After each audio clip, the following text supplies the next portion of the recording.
Yes, hello once again. This is Justin of the Ottawa Expositor with another episode of Shillosophy 101 on the 15th of June, 2015, once again. And this episode is going to be, we're going to be continuing on the Wikipedia article on the word shill and its definitions. So, jumping right back in. We'll go straight to the internet, and we're going to go through the conflict of interest editing on Wikipedia as well. In online discussion media, satisfied customers or innocent parties may express specific opinions in order to further the interests of an organization in which they have an interest, such as a commercial vendor or special interest group. In academia, this is called opinion spamming. Websites can also be set up for the same purpose. For example, an employee of a company that produces a specific product might praise the product anonymously in a discussion forum or group in order to generate interest in that product, service, or group. Once again, this is not exclusive to information either. So, in addition, some shills use sock puppetry, and I'm sure we all know a little bit about sock puppets if you're an activist in any type of movement whatsoever, and if you're you have a good knowledge base on anything that has to do with political opinions, meaning two or more sides, you're going to see some fishy behavior in the comments sections a lot of the time. And what you'll see is that sock puppetry. Where they sign on as one user soliciting recommendations for a specific product or service. And it can go the other way. It can be positive for one side or negative for the other.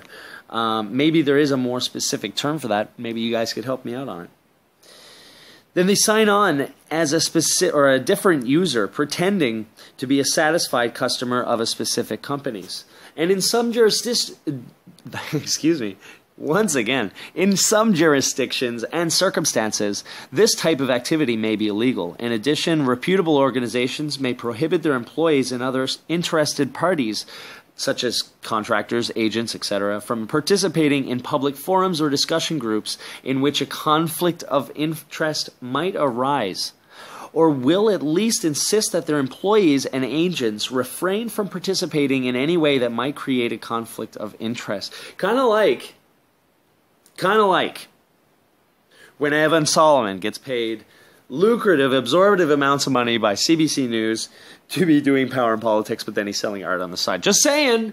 I'm just saying that that's probably a good example of internet, well, not internet, but good example of shilling. Yeah. You're a fucking shill. Confirmed. Busted. Sent to Saturn.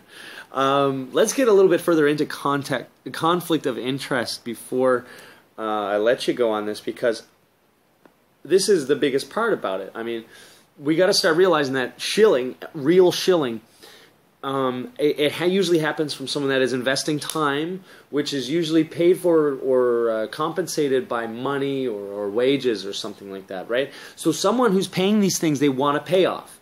They want it to come back to them. So when we look at it in this way, you can see that this is very, very, this happens all the time, actually. So let's get a little bit further into that when I was talking about the conflict of interest editing on Wikipedia. This one was really good. Just one second. Okay, up at the top of the article, it occurs when edits are made to advance the personal interests of an editor rather than the interests of the aims of the quote-unquote Wikipedia project. Listen, I'm on Wikipedia right now. I'm not giving them 5 out of 5 stars. I'm just saying that this is a pretty good place to start with a knowledge base, and then you can compare that to other sources later.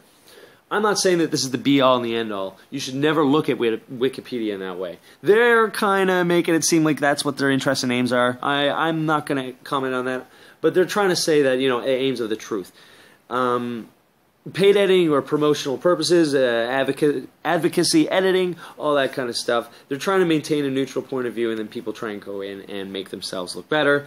Controversies that have come to public attention include United States congressional staff editing articles about members of Congress in 2006, Microsoft offering a software engineer money to edit articles on 2 competing code standards in 2007. The British public relations firm Bell Pottinger editing articles about its clients in 2011, and the discovery in 2012 that UK MPs or their staff had removed criticism from articles about the MPs. The media had also written about conflict of interest editing by the Central Intelligence Agency, Diebold, I don't know if I got that right, Portland Communications, Sony, the Vatican, and many others. Wikipedia launched possibly one of its largest sock puppets investigations in its history in 2012 after editors on its website reported suspicious activity suggesting that a member of accounts were used to subvert Wikipedia policies. Wikipedia traced the edits and sock puppetry back to a firm known as Wiki, PR. The accounts were banned in blah, blah, blah, blah, blah. They're trying to clean it up. So, I mean, you're going to see this everywhere, even with Jimmy Wales. It is noticed that Wikipedia co-founder Jimmy Wales had edited his own Wikipedia entry. According to public blogs or logs, he had edited his biography 19 times as of September 9, 2013, 7 times altering information about whether Larry Sanger was a co-founder of Wikipedia. It was also revealed that Wales had edited the Wikipedia article of his former company, Bomis. Bomis Babes, a section of the Bomis website, had been characterized in the article as softcore pornography.